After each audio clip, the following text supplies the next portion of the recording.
O Vida de Jornalista tem o selo da Rádio Guarda-Chuva. Jornalismo para quem gosta de ouvir. E aí, como é que você tá? Passando aqui pra gente bater um papo bem rápido e pra te mostrar os 2 mini episódios que foram produzidos pelas turmas de junho na oficina de podcasts do Vida. O Vida volta na semana que vem com um episódio todo em cima da bomba do momento na política brasileira. A gente vai ouvir a Juliana Dalpiva, que acaba de lançar o podcast UOL Investiga, com um furo de reportagem que liga diretamente o presidente Bolsonaro ao esquema das rachadinhas. Isso é semana que vem. Mas antes tem uma novidade. Talvez você já saiba que eu decidi sair do meu emprego na Globo na virada do ano e eu abri uma produtora de podcasts narrativos, a Escuta Aqui. O primeiro filhote da Escuta Aqui está saindo do forno. É um podcast documental chamado Rio Memórias, sobre história do Rio de Janeiro.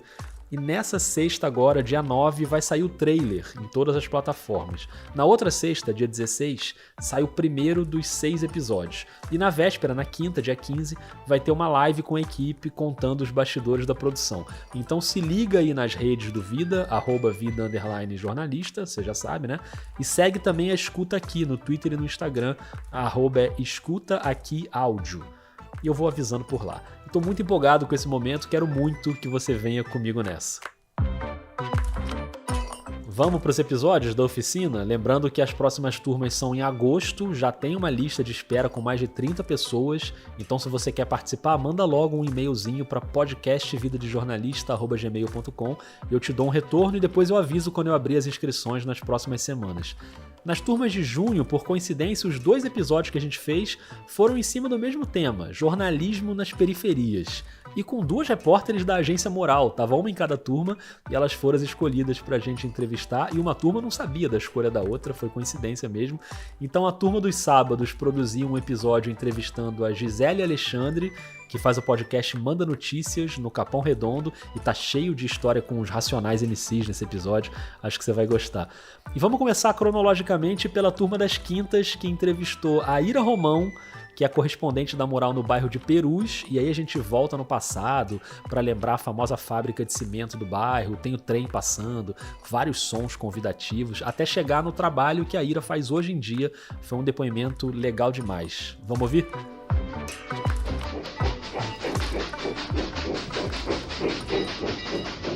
Tá ouvindo o trem?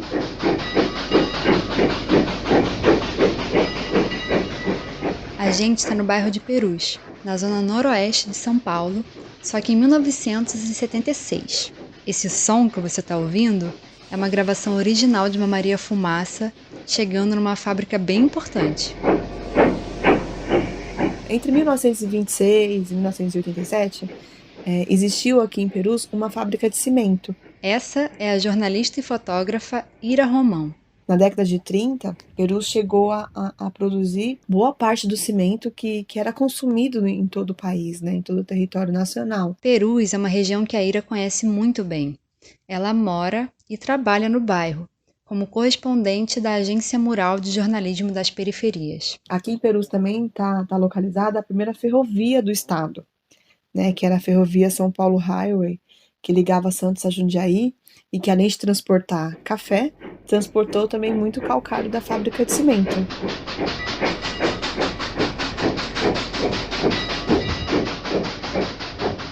Hoje a gente vai saber um pouco mais sobre a Ira, sobre a Mural e sobre esse bairro cheio de histórias.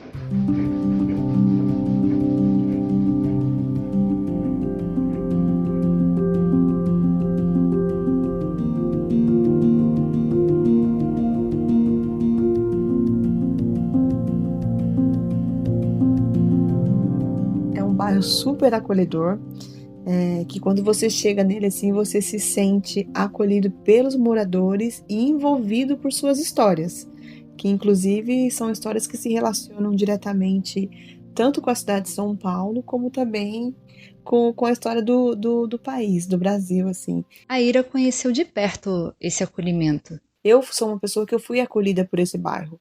Eu não cresci, eu não nasci, eu não cresci no bairro de Perus. Eu conheço o bairro de Perus há 17 anos e eu moro nele há 7 anos. Então eu me senti acolhida e envolvida por suas histórias, né? É um bairro que é conhecido por suas lutas, sobretudo sociais mesmo, luta por água, por iluminação, por moradia. São lutas que vêm de muito tempo. Muitas das lutas históricas, né, que marcaram o bairro, né, que fazem parte da história do bairro, elas estão ligadas justamente à fábrica de cimento, né? Porque por conta dessa fábrica, a região toda, o entorno daqui, era todo coberto por uma crosta cinza. Quando o vento vinha para cá, o pó ia tudo desse lado. Acompanhava. Era uma tristeza, viu? Essa é a Dona Nair, numa reportagem da Agência Mural, em 2014. Os telhados eram tudo coberto de cimento. Né? Então houve muitas mobilizações, inclusive por parte das mulheres que moravam, né? Das famílias das mulheres que moravam na região, para que fossem colocados filtros nas chaminés dessas fábricas, né? Para que a situação do meio ambiente, que naquela época nem se falava na palavra meio ambiente, mas já era se pensando nesse foco, já a situação já levava para esse foco, para que melhorasse essas condições, para que as casas parassem de ter seus telhados cobertos por essa crosta cinza, né? Nós temos condições de ganhar greve se houver união. Eu pergunto a vocês, vocês estão dispostos a ir até o fim? Esse é um trecho do filme Os Queixadas, sobre uma greve marcante na fábrica durante os anos 60. A greve dos 7 anos, que foi realizada por trabalhadores da fábrica, que reivindicavam melhorias nas condições de trabalho. E durou 7 anos essa greve, que era uma greve que foi desenvolvida, né, por meio da filosofia de não violência ativa, né. Os trabalhadores que participaram dessa greve, eles ficaram conhecidos como queixadas. Você sabe o que são queixadas? Esse aqui é um bando de queixada. Porco do mato, porco queixada. Pois é, cuidado, porque queixadas são porcos do mato que vivem em bando. Eles ficam quietinhos, mas se são atacados, eles se defendem juntos. E é essa filosofia que até hoje motiva, mobiliza e fortalece muitos dos movimentos que existem hoje e que continuam seguindo, lutando, né, por melhorias e pelos direitos dos moradores, enfim. Inclusive pela luta por essa memória dessas histórias que passaram, né, e que fazem parte da história do bairro. Tem um porco do mato, um porco selvagem que quando anda em bando vira a turma da pesada. Seu nome é Queixada, seu nome é Queixada. Teve uma greve na cidade de Perus, onde os operários, sabedor dos seus direitos, assinaram em cruz. Foi uma briga feia, durou dezena e meia, uma briga danada, e os operários chamavam queixada. Tem um porco do mato. Pensando no que eu vejo, no que eu observo no meu cotidiano, né, nesse bairro que tanto me acolheu e que acolhe tanta gente, poderia render notícias, ou que rende notícias, né, e que nem sempre está na mídia. Sinceramente, tudo aqui é pauta, tudo. Caco Barcelos que o diga. Em 1990, no Globo Repórter, ele descobriu que o cemitério de Perus tinha uma vala clandestina, aberta 14 anos antes, para enterrar ossadas de desaparecidos políticos da época da ditadura.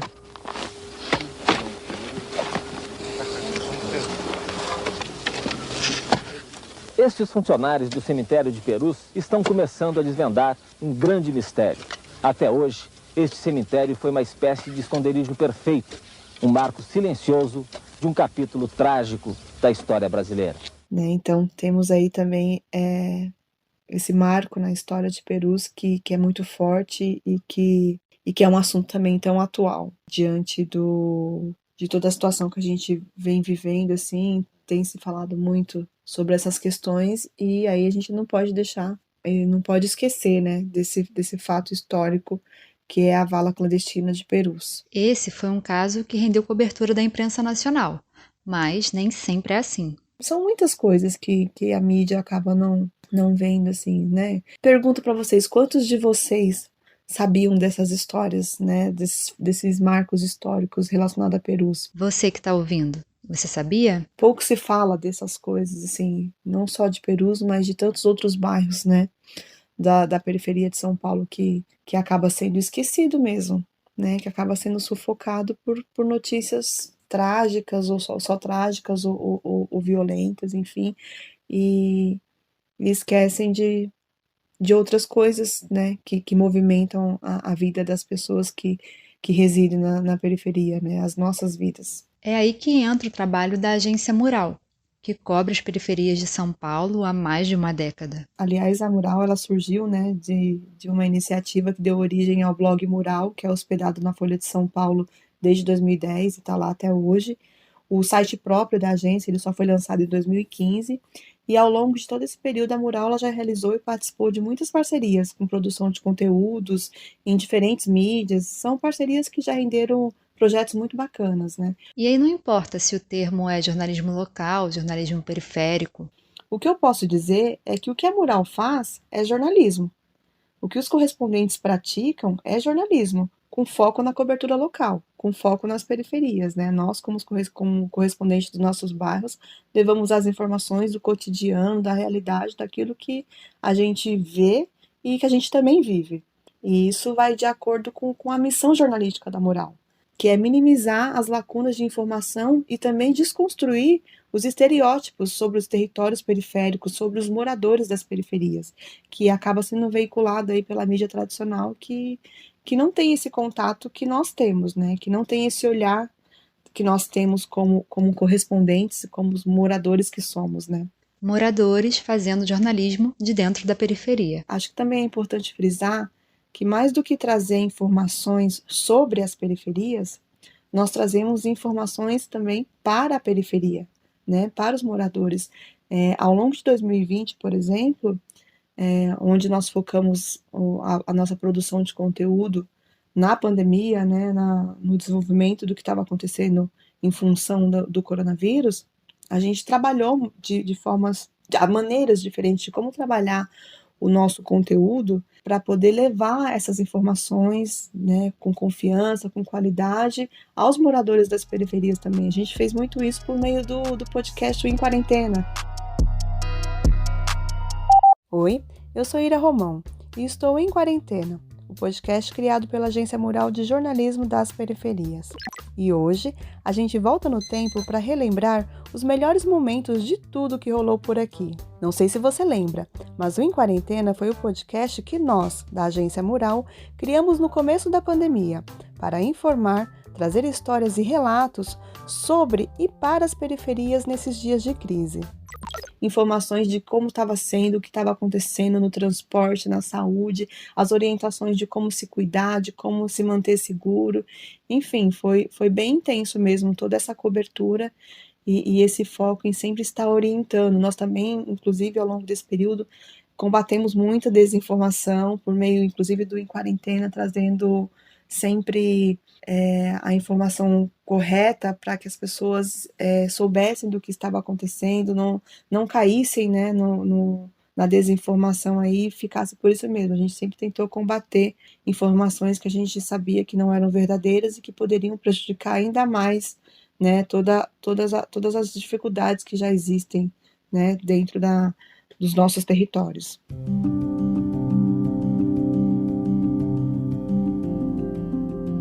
Além de ter participado do podcast, a Ira também é fotógrafa e teve uma cobertura bem marcante no início de 2021, quando o bairro de Perus foi atingido por chuvas muito intensas.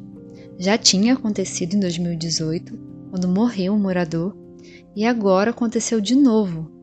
Uma chuva que caiu forte. E que deixou o bairro inteiro em situação realmente lamentável, assim, nas regiões mais baixas houve enchente, nas regiões mais altas as pessoas ficaram sem telhados, as casas foram destelhadas, muros caíram, enfim, então fazer essa cobertura foi realmente algo que mexeu bastante comigo, assim, né, por eu ver a situação. E ela não só viu e fotografou, como sentiu na pele também. A minha casa também foi atingida, acabou entrando água na minha casa, eu moro numa região mais alto do bairro, quebrou parte do meu telhado, enfim, então foi um misto de emoções, de sensações que realmente foi impactante, né? Foi realmente algo impactante de cobrir, de ver as pessoas tirando lama de dentro das suas casas, de ver aquele olhar de perdido, sabe? De não saber o que fazer, de ver as pessoas com aquele olhar também que dizia, de novo. Dessa vez, ninguém morreu por causa das chuvas, mas o prejuízo é sempre enorme. Tinha gente que estava pagando os móveis que tinham conseguido comprar depois da enchente de 2018 e que perderam tudo de novo, né? Então, foi bem forte. Esse foi um desafio enorme, e a verdade é que fotografar na rua é sempre um desafio. E, infelizmente, ainda tem muitas coisas que acontecem que fica muito claro para mim, que, né, de abordagens, assim, que é pelo fato de eu ser mulher. Isso pesa também, não vamos dizer que não pesa, porque pesa, assim, sabe? Já tive situações nas ruas de sofrer assédio, sabe? Verbais, de você estar fotografando e passar um carro e as pessoas do carro mexer com você, mexer comigo, né, no caso, enfim, que são situações desnecessárias, constrangedoras, mas que infelizmente acontece. E que a gente tem que tentar manter a sanidade mental aí, o equilíbrio e assumir o nosso papel de jornalista, que é sempre estar focado na notícia, focado na realidade, focado no que está acontecendo, enfim, sem agredir ninguém, fazendo a nossa parte. E é isso.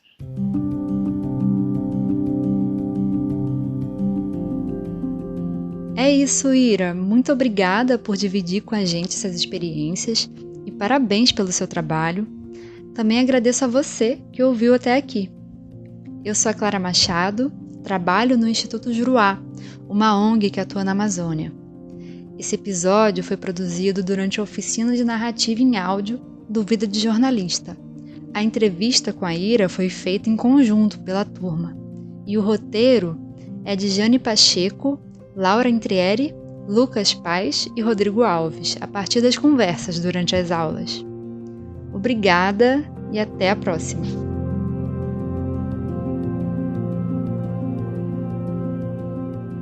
Muito bem, essa foi a história da Ira Romão em Perus e agora a gente vai para Gisele Alexandre no Capão Redondo.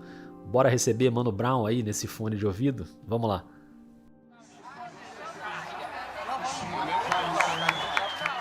Eu nasci na zona norte de São Paulo e quando eu tinha 5 para 6 anos de idade, os meus pais foram contemplados com um apartamento de um programa de moradia popular do governo do estado. E aí, em 88, a gente se mudou para a Coab Adventista no Capão Redondo, que é uma periferia conhecida aqui de São Paulo, né, da Zona Sul. Eu morava na Coab Adventista, então muito próximo a onde morava também o Mano Brown, líder dos Racionais MCs. E eu me lembro que eu conhecia as músicas dos Racionais, o rap dos Racionais, por conta de um carro que passava na rua da minha casa. Tá de carro aí? Cadê o seu carro? Eu brincava muito na rua, né? Nos anos 90 a gente brincava muito na rua. E aí eu tenho uma lembrança de um carro passando, um carro bem característico da época, um Chevrolet Bonanza. E ele era um carro colorido, ele tinha 2 cores, azul e vinho, os vidros espelhados. E ele passava com um som muito alto, tocando Racionais MCs.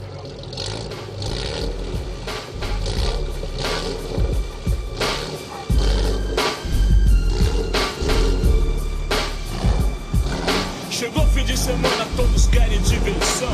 Só alegria, nós estamos no verão nesse janeiro. Eu me lembro que muitas vezes eu estava sentada na calçada com os meus amigos e amigas.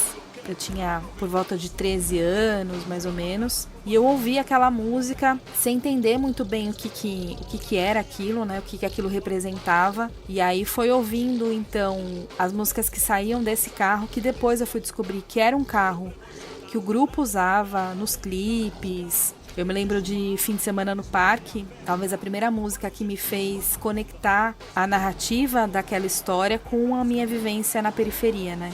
Inclusive o início da música ela fala sobre a liberdade de expressão como um único direito garantido a um jovem negro da periferia. E eu me lembro que essa introdução ficou muito na minha cabeça, assim. Então, Racionais foi um grupo que fez parte da minha adolescência, da minha juventude. Me dê 4 bons motivos pra não ser. Olha o meu corpo nas favelas e vai perceber. Daqui eu vejo uma cara. Estando muito próxima a mim, dentro do meu bairro, no Capão Redondo, com certeza me ajudou na minha construção aqui enquanto jornalista periférica. Automaticamente eu imagino a molecada lá da área como é que tá. Provavelmente correndo pra lá e pra cá, jogando bola, descalços nas ruas de terra. Brinco do jeito que dá. Gritando palavrão é o jeito deles. Eles não têm videogame, a gente tem televisão, mas todos eles. Esse relato que você ouviu é da Gisele Alexandre. Oi, gente. Ela é jornalista, repórter da Agência Mural e criadora do podcast Manda Notícias, que é distribuído pelo WhatsApp. A Gisele vai explicar como funciona o podcast. Então vamos lá. Mas antes vamos conhecer um pouco mais do Capão Redondo e essa relação que começou em 1988. Quando a gente chegou aqui, muitas ruas não eram asfaltadas, o transporte público era bem precarizado e os equipamentos de saúde e de educação não davam conta de atender toda a população que já existia aqui no distrito. Bem perto da minha casa havia um movimento de mutirantes, então eu convivi, né? Eu vi muitas mulheres, especialmente, construindo as suas próprias casas dentro desse território. As primeiras casas feitas por nós, construídas pela mão das mulheres e de poucos homens. Esse é um trecho do documentário Memórias do Bairro, da Fábrica de Cultura do Capão Redondo, dirigido por Anderson Silva. Nós fizemos. Começamos do chão. A casa foi construída sábado e domingo. E feriado. A mulherada era pedreira, era tudo. Carregava carrinho, carregava bloco, carregava tijolo e vamos que vamos pra ripa. A Coab Adventista naquela época, e provavelmente ainda hoje, é um dos bairros mais populosos do Capão Redondo. Exatamente por conta dos prédios que foram construídos nos anos 80. Eu morava nos predinhos de baixo, como a gente chamava, né? E os meus pais moram lá até hoje. E a nossa rua, ela é bem larga. Essa rua também era conhecida porque sempre que tinha aquelas festas de rua, sabe? Festas, aniversário do bairro, enfim, essas festas populares, elas eram feitas nessa rua. Então, nos anos 90, eu vi muitos shows pela janela do meu apartamento. Agora sangue bom, aqui é Capão Redondo Cruz. Não, Pokémon, só na sua inveja, estresse concentrado, um coração ferido por metro quadrado. Eu sei, mas quanto mais tempo eu vou resistir. Já deu para perceber que a música estava presente na vida da Gisele desde cedo, né? A cultura e a educação ajudavam muito naquele contexto. Eu cresci em um contexto onde faltava muita coisa e sobrava violência. Eu vi amigos morrerem na quadra da escola, dentro do meu prédio. Enfim, eu perdi muitos amigos por conta das drogas. Mas ao longo da minha trajetória eu também conheci muitas pessoas que me ensinaram a ter uma visão crítica do mundo. Eu conheci os movimentos sociais dentro da escola. Tive a sorte de ter muitos professores que me ensinaram sobre política, direitos sociais, cultura. Eu também tive a sorte de ser uma adolescente que cresceu ouvindo rap, né? E mais sorte ainda de ser vizinha do Mano Brown. E aí, antes do grupo ficar famoso, eles se apresentaram muitos nas festas que rolavam na minha rua. Então foi no meio de tudo isso, vendo a luta dos movimentos sociais, do movimento de moradia das mulheres, ouvindo os meus professores falarem sobre direitos e ouvindo os Racionais bem de perto, ali convivendo, né, praticamente com os Racionais, que eu percebi que era nisso que eu queria trabalhar, assim, era nisso que eu queria atuar. E assim como os Racionais passaram a mandar mensagens através da música, a Gisele passou a mandar notícias através do jornalismo. A minha história com o jornalismo, especialmente com o jornalismo periférico, ela parte dessa minha vivência como uma jovem na periferia que conviveu com muita coisa diferente do que era tratado pela mídia hegemônica, né? É igualzinho que eu vi ontem na TV. Olha só aquele clube que da hora. Olha o pretinho vendo tudo do lado de fora. Nem se lembra do dinheiro que tem que levar. No começo da pandemia, a Gisele colocou em prática essa combinação de jornalismo e vivência na periferia. Oi, tudo bem com você? Espero que sim. Eu sou Gisele Alexandre e esse é o Manda Notícias, um podcast que leva informação de qualidade e promove a cultura periférica na Zona Sul de São Paulo. O Manda Notícias surgiu em março de 2020. E surgiu com o objetivo de levar informação sobre a pandemia da Covid-19 para as pessoas que moram no território onde eu atuo, que é o Capão Redondo, Campo Limpo, Jardim São Luís e Jardim Ângela, 4 distritos periféricos da Zona Sul que, somando sua população, chegam a 1 milhão de pessoas. No começo era só a Gisele fazendo tudo sozinha. Mas hoje eu tenho uma equipe, então eu tenho um estagiário, que é quem faz a produção das notícias, e um designer gráfico / editor de áudio, que é quem cuida de toda a identidade visual do veículo e da edição dos episódios. O Manda Notícias tem produção de Marcos Vinícius Augusto, roteiro e apresentação de Gisele Alexandre, e design gráfico e edição de áudio de Miller Silva. E o esquema de produção hoje é assim: a gente faz uma reunião por semana, definimos a pauta juntos, o produtor faz a apuração e monta uma notícia curtinha com tudo que ele encontrou. Depois disso, a gente define juntos quem serão os entrevistados, são 2 entrevistados por episódio. A gente fecha junto as perguntas e ele entra em contato com as fontes pelo WhatsApp. Percebeu que é um podcast que respira o WhatsApp, né? Depois que ele faz as entrevistas e eu com o material todo pronto, eu monto o roteiro a partir do texto e das respostas dos entrevistados. Essa estratégia de distribuição, que prioriza os mais velhos na hora da imunização, parece ser a mais justa, certo? Um estudo recente afirma que não.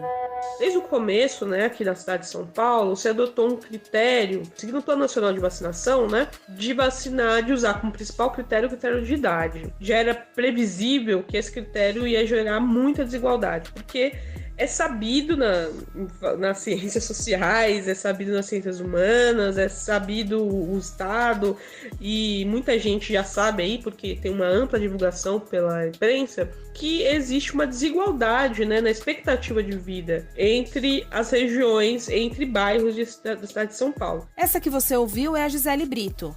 Ela é jornalista e pesquisadora do Laboratório Espaço Público e Direito à Cidade, o Lab Cidade. A gente sabe que o WhatsApp é um terreno cheio de informações falsas. Você que está ouvindo, quantas fake news já recebeu aí no seu celular? Uma das missões do Manda Notícias é apurar e desmentir essas informações. No início da pandemia, eu recebia muitas receitas milagrosas para prevenção e tratamento da Covid. Eu me lembro que uma delas, recentemente, circulou nas redes sociais um vídeo onde um homem afirma que as cascas da laranja e do limão serviriam para curar ou para prevenir a Covid-19, já que, de acordo com ele, essas 2 frutas teriam os princípios ativos da ivermectina e da cloroquina. Porém, de acordo com especialistas ouvidos pela agência de checagem aos fatos, a ivermectina, que é um vermífugo, e a cloroquina, que é um antimalárico, não são encontrados na natureza e as suas composições não têm qualquer relação com as cascas das frutas. Nós já falamos bastante aqui sobre a cloroquina e explicamos que, apesar de algumas pessoas acreditarem que esse medicamento pode ser eficiente no tratamento contra a Covid, de acordo com vários estudos científicos, isso não é verdade. Inclusive, o uso indevido desse medicamento pode piorar os sintomas e até levar à morte.